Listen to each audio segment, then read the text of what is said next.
All right. So good evening, everyone. And thank you for joining us tonight for another Leading Ladies Canada late night talk. Tonight, the topic we will be discussing is generational patterns and how these impact our relationships with others. Did you grow up in a home where you saw your parents showing affection to each other? Did you grow up in a home where chores and home responsibilities were defined by your gender? So, who was doing the cooking and cleaning? Did you grow up in a home where you were even asked for your opinion? Well, whether you answered yes or no to any of these questions, your current responses to certain situations in your everyday life are very likely to be a result of the behaviors and actions you saw your elders make in their romantic relationships, in the way they took care of their home, and in the way you saw women use their voices. So basically, a generational pattern refers to a behavior or attitude that is passed on from one generation to another, and these can be either positive or negative. We are thankful for the work that our parents have done to raise us, but there is definitely a need to talk and bring awareness to these notions and how they impact our relationships and what can be done to improve our relationships and not repeat the negative patterns we saw, but enhance the positive ones.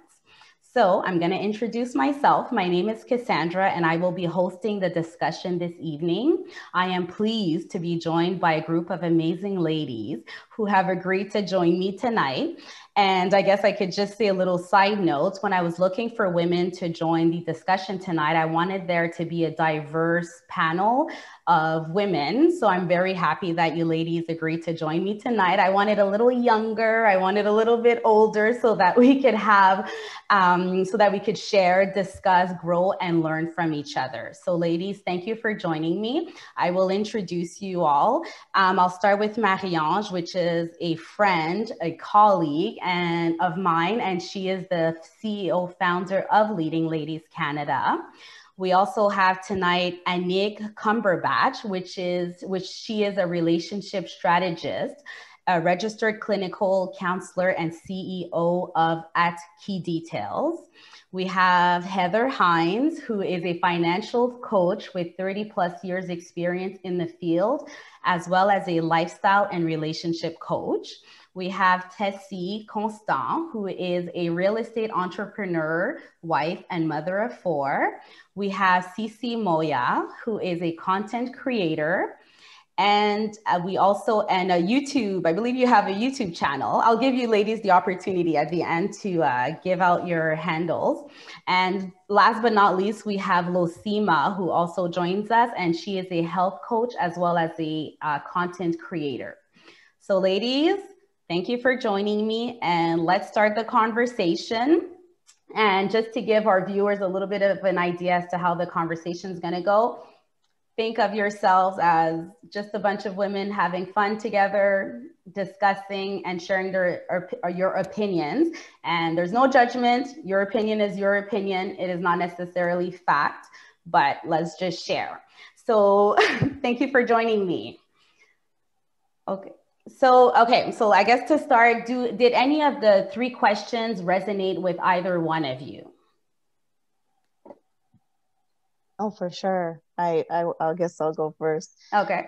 It resonates heavy because growing up in my household, I grew up in a two-parent household, but my parents are from Jamaica in the Caribbean.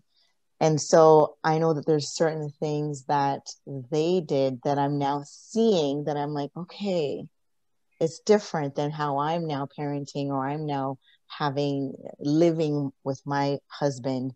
And so when you brought that up, I thought, there's something there because we tend to kind of live what we've seen.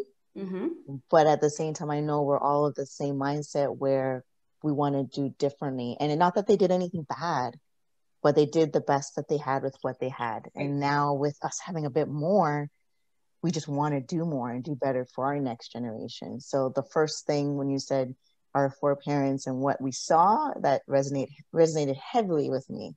Mm-hmm. Personally. So Anik, you see how you say like they didn't do anything bad. As much respect as I want to give to our parents, there were lots of flaws in the way that, you know, there were certain things like that I feel that I would have benefited differently had I had been shown differently. So do any of you ladies have any examples of negative situations or examples or patterns that you saw your parents act and that you just, I don't know. When we talk about, I like what Anik mentioned, stressing the fact that they only did what they could with what they knew. I think that's an important premise, because yes, for sure, if you don't know what you're doing wrong, you can't really be blamed for it. But at the same time, yes, it is important for us to evaluate, look, and see. And that's why this conversation is amazing. Like, how do we pass on these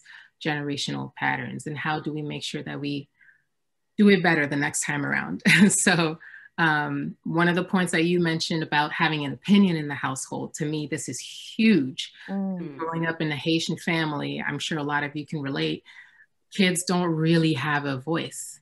You know, the adults, they know it all. They're right. They're always right. You can never really give an opinion or even voice your concerns or say, hey, somebody, you know, an adult was wrong, or, you know, it was unheard of. You don't tell an adult they're wrong.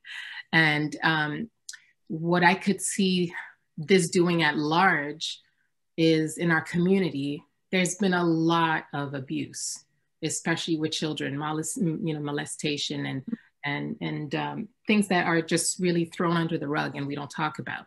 But I feel like part of it, and I'm sure Annie can probably chime in, but I feel like a lot of it probably stems from that mistake of not allowing our kids to have a voice, not allowing them to even express themselves and be okay to say, hey, you know, this doesn't feel good, or this is wrong. This is, you know, I'm not happy.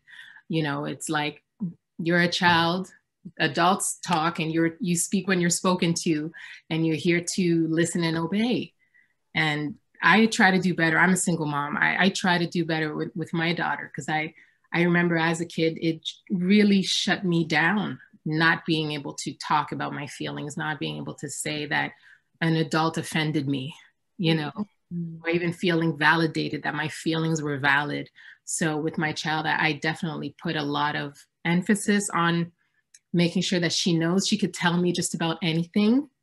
But of course, you know, and that's the game, and I'm sure other moms can probably relate, like, what's the cutoff, right? Like, how do you allow her to be open and friendly with me, but at the same time still see me as the figure, mom, as mom, as a mom. I'm not your friend. I'm still not your friend, but I want to be your friend. I want to know. Yeah, you know? So absolutely.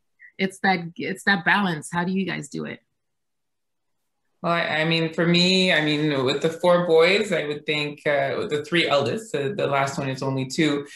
We do very much like what you were saying, Cece, the fact that our parents didn't really acknowledge when they did something wrong stayed with me. And it was something that really affected me personally. So my husband and I really make an effort to approach the kids and let them know, you know, we apologize.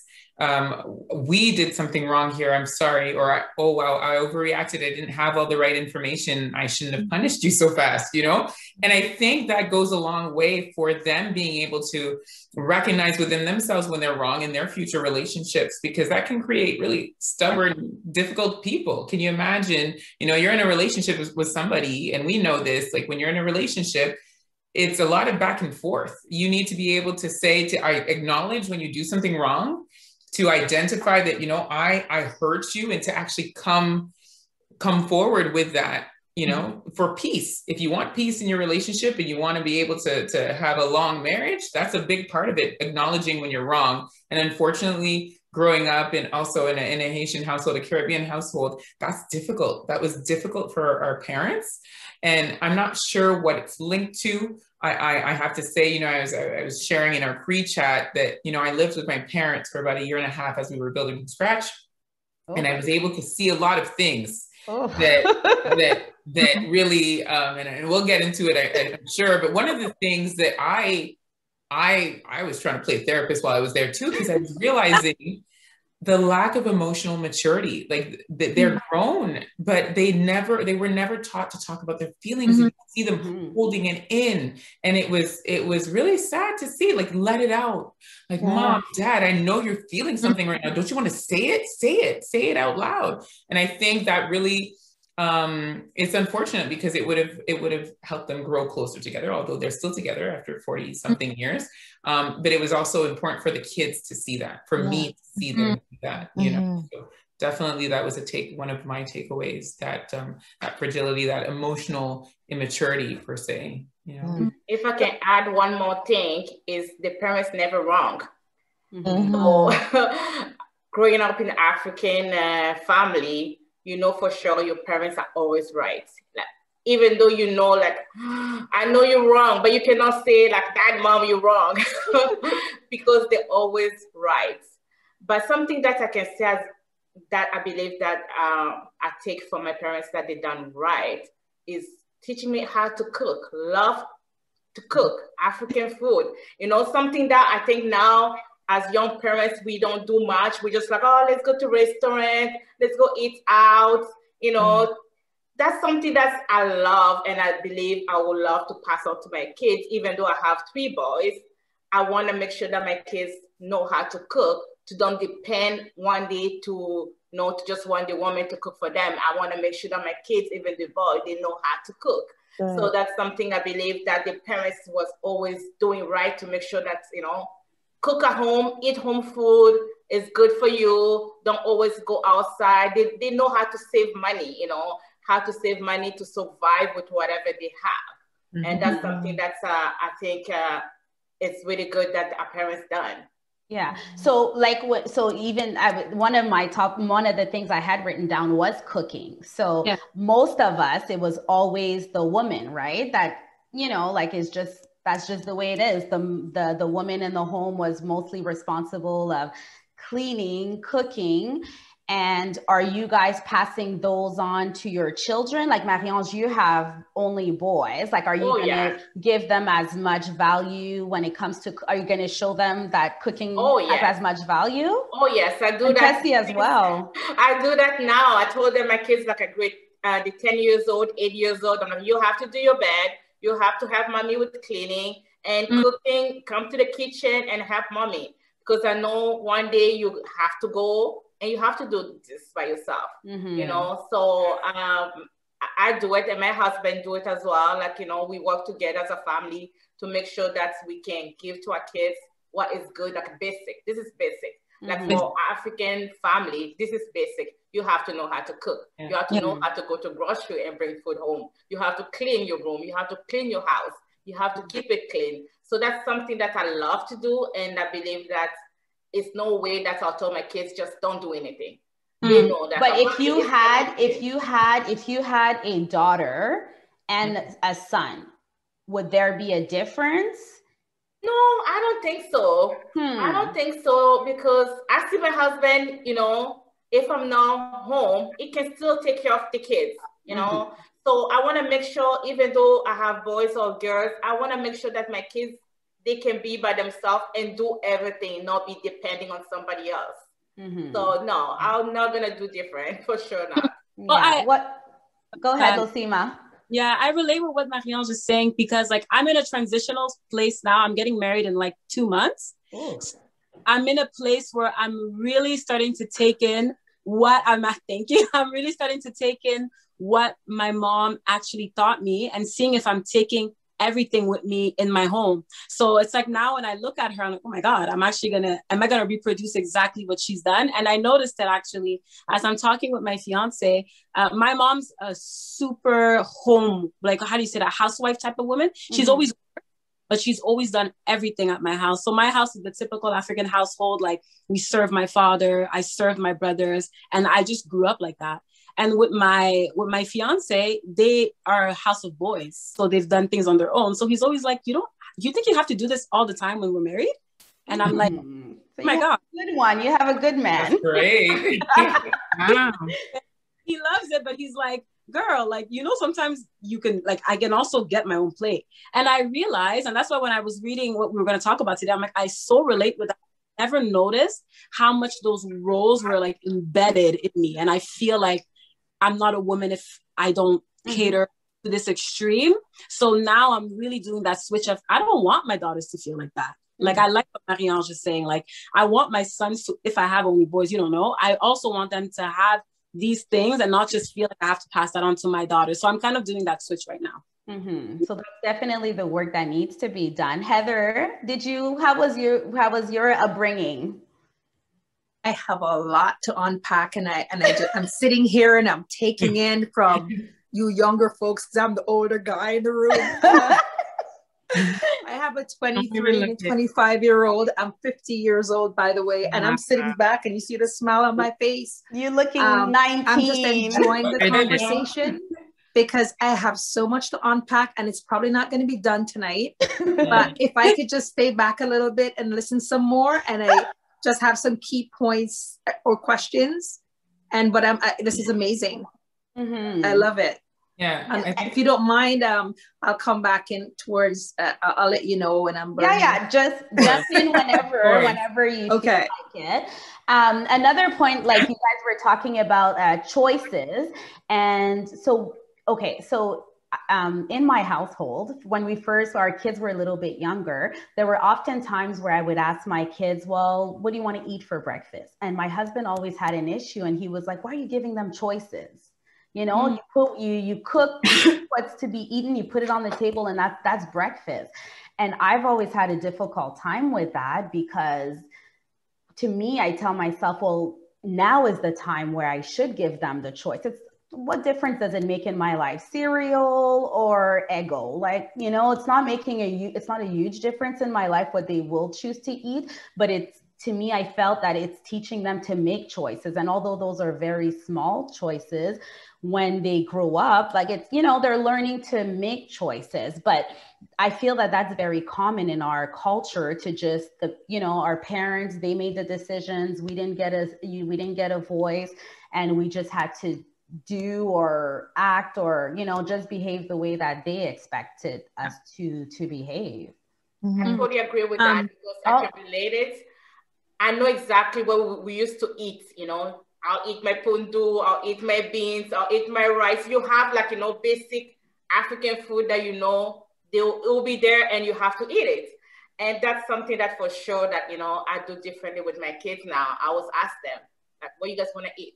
I want to give them options sometimes to have that, table. Today, Mondays, this, Tuesdays, this, Wednesday, like, that's it. You don't have no option, And I feel a little bit the same thing, Cassandra. My husband is like, don't give them option, just put it there. They eat if they're not hungry, that's the problem. But no, I usually give them an option. Like, even today, I'm like, I cook. I'm like, I don't think they want to eat this. What do you want to eat? But okay, today's pizza. Let's go order pizza. But this is not every day that I'm going to ask you guys what you're going to eat, But sometimes you have to give them that option. They can come and say, Mommy, I feel like I want to eat this. Yeah. And I think we did not really have that back in the day, living with our parents, just wake up and say, I don't feel like I want to eat this. That's your problem, Yeah, exactly. You're going to sit there till it's done. Heather, I think you wanted to add something. It's more or less a question. And tell me if I'm shouting a bit, because it seemed like I'm far from the camera. My opinion here is not going to be very popular, neither with your audience, nor with the ladies that are on here. Again, I'm going to go back to experience, and I'm going to go back to history. And it's okay. I'm not looking for popularity. I'm just trying to add value and learn from you guys at the same time. So the question, it's interesting, Cassandra, you said, my husband asked, why do you give the kids choices? And your response was, well, it's healthy. Generally, that's what you're saying. It's healthy. Yes. How we were raised, that's not right. This is how, give them option, give them a voice, and so on. But I notice in the discussion here, I hear a lot of our culture. And it took me 50 years to realize that we throw that around, but we really don't know where our culture is coming from. So then we're confused why our parents did this. I'm going to go back to, and I'm not going to take up too much of the time because I want to do more listening. You're probably going to have to do a part 2. So my question to you is, when one lady said, and if you could remind me which one of you guys said, I remember when my parents used to serve my dad. Who said that? Seema. Exactly. Do you know why they did that? You mean like, yeah, well, my mom said she's always learned that in her culture. Yeah. That's right. And you see what passed out. Thank you. So that's where I'm going with this. We're about nation building. And of course, we're going to evolve, but our culture didn't start at transatlantic slave trade. The abusive behaviors wasn't a part of our culture in Africa or Israel before we came here. We had solid communities. We never had divorce because our lifestyle was based on the principles and the commandments of God. So what we're experiencing, and because this is a global audience, I want to let you know that our nation and our culture is dysfunctional right now as a result of colonization, right? These are the legacies of slavery. We're not stupid and our grandparents are not stupid, but a lot of the things that we're rejecting now were actually from biblical roots, from commandments, where the man is the head of the house. But I think modern society twists that to make it seem like it's not democracy, but I'm not going to get into all of that. But I just really want to shed light on, there's a reason why your parents and grandparents did some things because of our culture from that time. But because we're assimilating in our colonizers' culture, we kind of tend to reject that, even though the abusive part is not acceptable. And these are the things that we have to change, but we also have to be careful in what we're changing because we're going against God's laws. Because unfortunately, even though some of us are not all Christians, our roots and everything, generally speaking, are from that part of who we are in this part of the world, right? So, and that's why I'm sitting here and I'm like, it's just so interesting because we don't right now, especially 2020, is such a great exposure, and our Blackness and what we had to deal with is coming out so much, and people are trying to understand now, oh, so that's what happened in their community. Yeah, because of what happened to us. Right now, we're trying to heal. Right now, we're trying to build our families back. Right now, we're trying to go back to our roots. So our parents, and one person said, they only did what they could. Right? Because that's what they were given. So all we're doing is building on what they give us in this time to make it better, but keeping the fundamentals. Yeah. So you guys are amazing. I'll just go back and sit back and listen more, but I love it. Can I just give you snaps? Can I just give you snaps for that? Like, I appreciate that too. Yeah. That's amazing. It's reminding me a lot of what the first couple of questions I asked when I was getting married about being submissive and how we should, play the role. And I was never scared of that. Also, with the Christian background of a husband leading, especially being in the marriage now, seeing that it's still a partnership, and I appreciate the honor and the respect that's behind, serving your husband in the same way that when I was struggling with like 3 kids and a prego belly on bed rest on the last one, he was out there serving me too. So that servitude was still there on both sides. And it was just the manifestation of how you play out that, like, being submissive. And I'm not afraid of it personally. I don't think there's anything wrong with it. And it, like you said, there's also the abuse that we've seen, unfortunately, in those type of, in certain relationships. But I think from my own parents, I was able to see them, they each had a role. It wasn't specifically, I need to serve him in this way. It was, they had their role and that's what they were contributing to the relationship. And so my dad was out like doing his regular job and doing real estate as well, 24/7. And then my mom was the one at home. So she was responsible for everything else, but it was a shared responsibility to take care of their home. Everybody had their role. But you see, to your point, I'm sorry, just because you made such an amazing point and illustrated so well. like, you know, the word, and this is not a Christian class, but unfortunately our values, this is who we are as Black people, that, you know, it is what it is. It's our culture. It's a culture. It's not a religion, necessarily. So you see how you talk about how your dad, I see the alpha and I see the king, and he goes out, and Mama Bear stays home and take care of the kids and make him meal and serve him. That's what I saw my grandparents did. But that's what the word said, because the man is the glory of God and the woman is the glory of the man and the kids are the glory of the woman. So, and anything outside of that, you're messing with the laws, and you're going to have confusion and divorce and fights and back to basics. Yeah, Sorry, I was going to just to answer that. I would say in my role now, for example, this project, this custom family home project, I'm the real estate entrepreneur. It's not my husband. It's me that was leading that.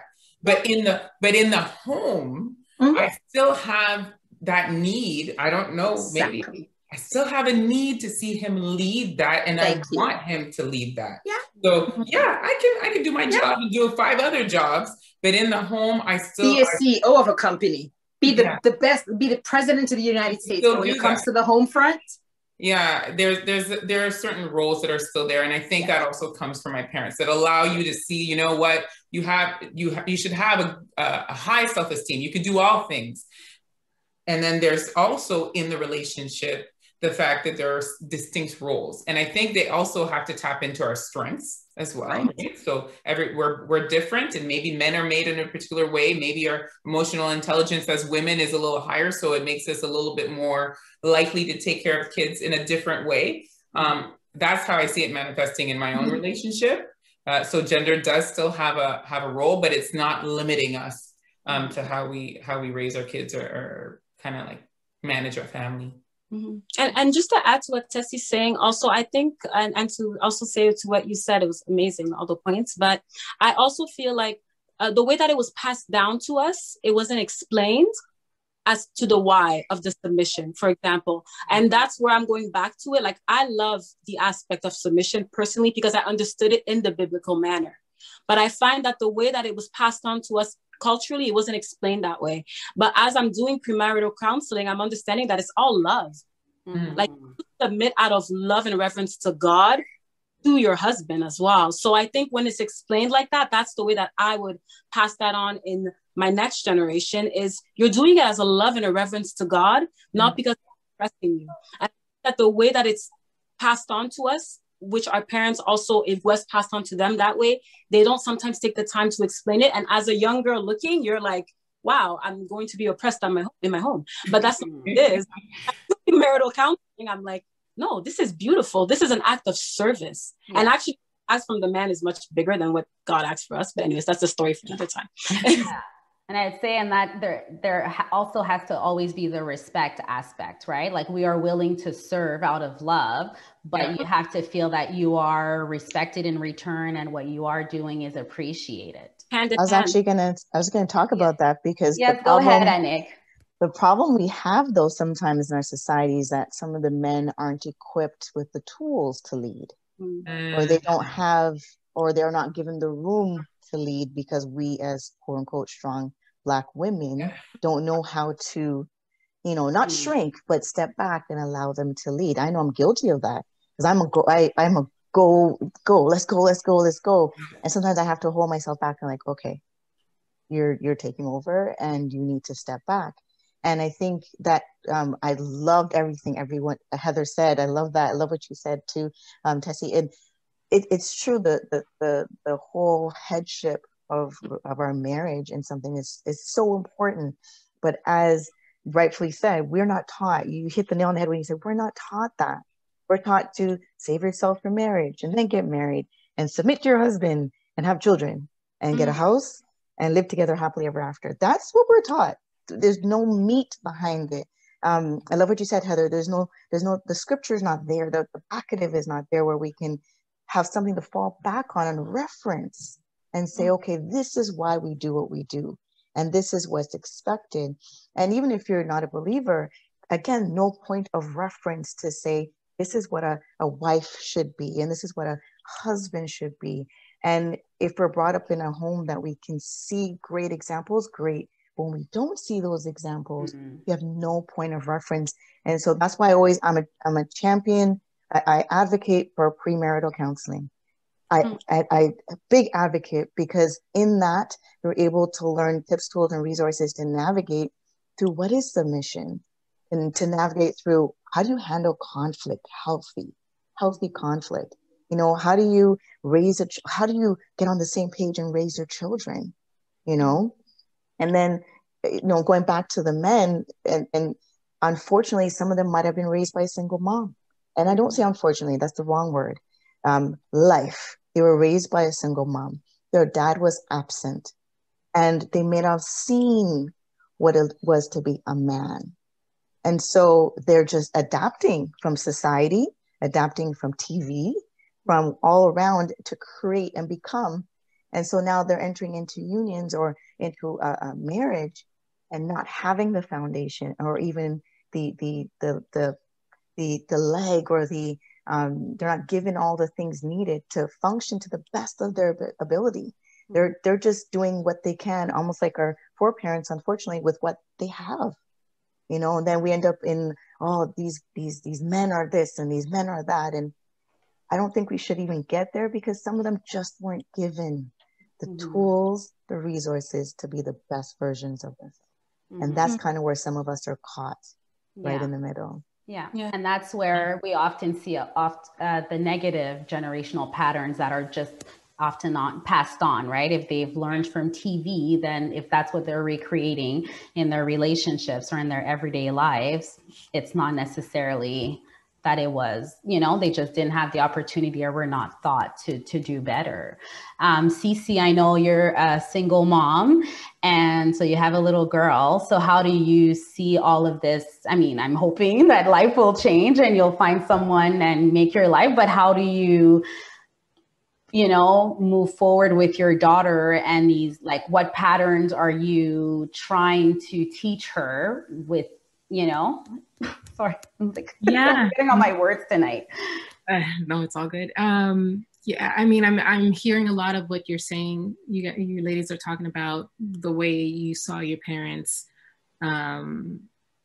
communicate, and the mother serving the father and all of that. And for me, I definitely am learning to take things in context. So I think I'd rather not touch too much on the whole submission part of it. Because I personally would not want to train my child to be a submissive wife. And that could sound offensive, but I took on the mentality of building, or helping build. I'm not building her, but I'm raising an opinionated,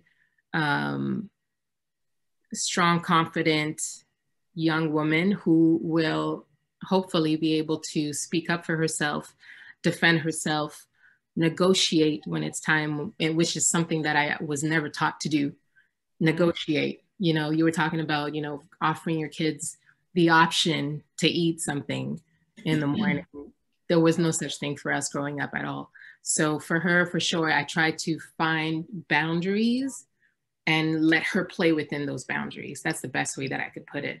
I don't leave it open-ended completely, because I don't want her to have the spirit of a very spoiled, you know, mentality. But at the same time, I want her to, have the options. So if I present you two options, you get to pick, but I'm giving you these options. I'm not just saying, free for all. Be the adult, you know, but at the same time, hey, you can choose. You are free to tell me what you desire, essentially.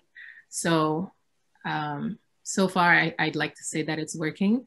People do have trouble sometimes seeing how I negotiate with her, because just like you said, Cass, and I think someone else said too, you know, when they ask you why are you letting them participate in your decision making? And it's kind of like, yeah, but you want your child to have those negotiation skills. It's going to serve them in their work life, in their friendships and relationships. And I heard somewhere one day that everything in life is actually a negotiation. And if I was taught how to negotiate from young, I think I probably would have done a whole lot more, you know, in life earlier. But again, yeah, those are the things that stay in my head. I'm like, how do I teach her to negotiate very young so that she can grow into this very confident, outspoken. If something is off, she can speak up and claim her space, Yeah. I think you're also validating her, right? It's so important to have those kids the same way we would have really appreciated being validated. Having options, being, having someone show interest in who we are. And I think we do the same with our kids too. We ask them what they would like. And yes, of course, there's hesitation. And I would have to say that my parents, although I didn't get it, they love asking the kids now that they're grandparents. Now. Right? You know all that. Yeah, now. They want to know all about that, what they like now, because they further developed that and they understand the importance of, having the kid, now, today. And they even say it, even the spanking and the rearing, it's like, no, we can't do that anymore, but you beat me pretty good. No, we understand things have changed. And, there's a lot of education that I think our parents went through in raising us and seeing us raise our kids too. What worked and what maybe needed to improve. I do think in terms of submission, I think it was so hard because we grew up, that word, man. We have to be like, don't come to me with that. And I get it. And I appreciate you sharing that, because I think that's so the vibe. I had the same vibe. I'm a feisty girl too. But I feel like you could there's a balance that could exist. Yes. Yeah, absolutely. I'm still myself. I still speak up. Exactly. Just so they're the neck and we are the head. That's right.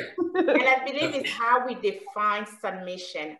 Yeah. The head is so heavy and it kicks so wrong, submission. Whoa, big word. But if you look at it, the men, they have the big word of doing loving. Like, you have to love your wife. Mm-hmm. By submitting and love, I would take the submission, just the fact that the men have to do more. I believe they have to do more. And if you look at it, it's equal. It's not like absolutely.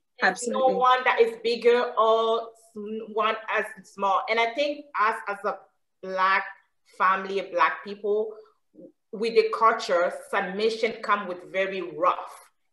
As a master, you submit. Mm-hmm. It's coming so big in the head, but it shouldn't be that way. But it shouldn't, but we do. And that's I'm going to say that. I'm going to give you. If you look at it, even a master, you can be the head, but you're not going to walk without having your neck. Yeah, that's right.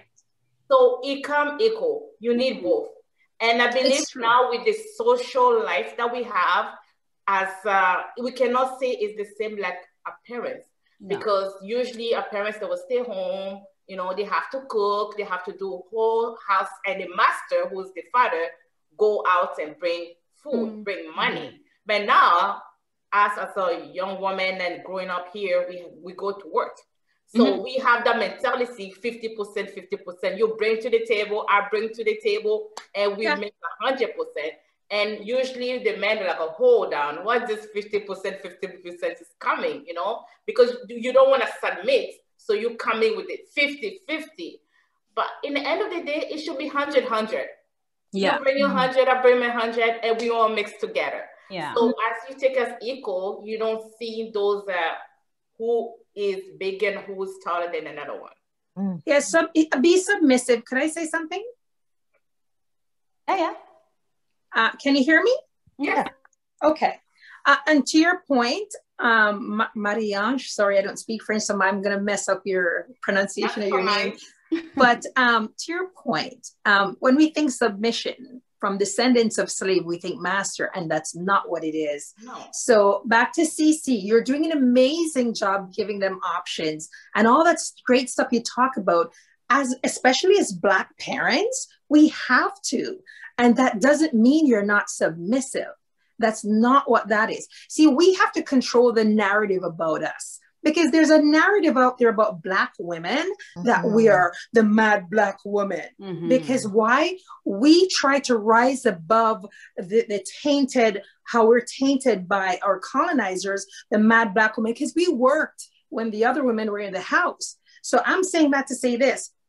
right now, I find that Black women, we have to call ourselves independent Black, strong Black women. Could we just be women like the white women and the Chinese women? I don't hear strong white women, strong Chinese women. Why is the narrative? And because of that, you know what we do? Because we think we're brand new when we're regarded as that. We start treating our men like that. So when we go home, our man must be proud because, listen, run the company as a CEO of the company, women. Let's go and do all of that. But all I'm saying is we have to control our narrative. When we start having them call us names like that, think about what the other races are being called. So then guess what happened? Our men, we can't build our kings anymore because we emasculate them and they go to the other races because we're this strong. Well, what did you say? And boisterous. That's not who we are. Mm-hmm. We're daughters of Sarah. We're queens and we're princesses. And we just want to be women. Trust me, 50 years old, 30 years in the bank, I was a strong Black woman. I bought my first house at 25. I bought my first car. Oh, you couldn't get stronger than me. My passion, because I want to be somebody, because I was coming from humble beginnings. Mm-hmm. I want to make an example for my kids. By the time I was 40, I was tired. I just want to be a woman. I just want my man to take care of me. As a matter of fact, I fired my boss. I just want to be home. I just want to be a woman like the white woman, because I am actually a woman and I'm a queen based on my heritage. I'm a princess. We got to control the narrative about us and who we are. I love that. I love that. I hear you screaming into. Yeah, we don't need a cape. We don't need a cape. Yeah, interrupt the negative patterns that we kept. We can interrupt the cycle and actually create a new narrative. I love what you just said. That is so true. We get caught in the cycle of this is how it was and it is and it's going to be. We need to interrupt that thought pattern. Love that. And Nick, can you give us some strategies? Like, how do we move forward in our, like, I think a lot of us in our discussion are doing very well in raising our children and our relationships. So Seema, you're about to get married and it seems, you know, you have a man who's open, who's understanding, who's going to be, you know, help you move forward. But do you have strategies for maybe the women that are the viewers who are going to be listening in and who are struggling with, you know, men that may not be as open-minded, or, you know, relationship issues based on, you know, whether they saw their, you know, their partners be aggressive or, you know, within their relationships and they're in it. And it's like, how do they move forward? How do they make their relationships better? How do they, you know, improve their relationships with their friends when it comes to the patterns and our behaviors? Because that's basically what they are. We often recreate what we've seen. So how do we fix that? I think it all boils down to examining your belief systems. Examining what you have put in front as what you believe and you stand behind. So, for example, a belief system may be that you need to be the one that's going to cook all the time. Let's just bring that one up, right? And there's nothing necessarily there that says this is what a woman should have to do. But you may put that pressure on yourself and feel like a failure if you can't. There's some women that just can't cook, period. So, unfortunately, but examine your belief systems and see if there's any evidence to hold up that belief system. If there's no evidence holding up that belief system, what I mean by evidence is things that's going to, picture your belief system as a table. At the top of the table is the belief, whatever it is. Let's just say the belief is, I'm not good enough. The legs now then represent the evidence. What evidence do you have that will let you hold on to that limiting belief system that you're not good enough? It may be you failed, you know, your exams. It may be your mother always told you you're good for nothing. It may be, you know, no one likes me and so forth. And so here you are, you've built your 4 legs and you're now holding up the belief system that you're not good enough. What I like to tell women is then let's try and eliminate each leg. Okay, you failed. Why did you fail? Did you study? Oh man, I didn't study. So it doesn't mean that you don't have sense. It doesn't mean like all of that, but you just didn't study. So really, that's not a leg to stand on. You know, your mother might have said to you, you're not good enough. Well, let's examine that. Where's your mom coming from with that? Did you give her evidence for her to say this? No, maybe that's how her parents that's what they said to her growing up. So she's just repeating a pattern, right? Remove that, interrupt that. Now your table is on 2 legs. Most table can't stand on 2 legs. Let's remove the other leg where you just, feel like you don't have sense. Well, why do you feel that way? Break that down. No table can stand on 1 leg. So you've just collapsed the belief system, right? So I always encourage women to just look at what they have believed and what they've taken on through the generations and examine, question it. Why are we holding on to it? That's why I love what Heather said. Why do we do what we do? Where is it coming from? Where we can either discredit it or build up the evidence and say, yep, this is something I'm holding on to. This table stands. This belief system is going to exist, right? That's 1, belief systems. 2, it's important that when you have your partner, you talk about expectations, right? Yeah. So if you're going to be submissive, you may think in your mind as a submissive wife, my role and my expectations are X.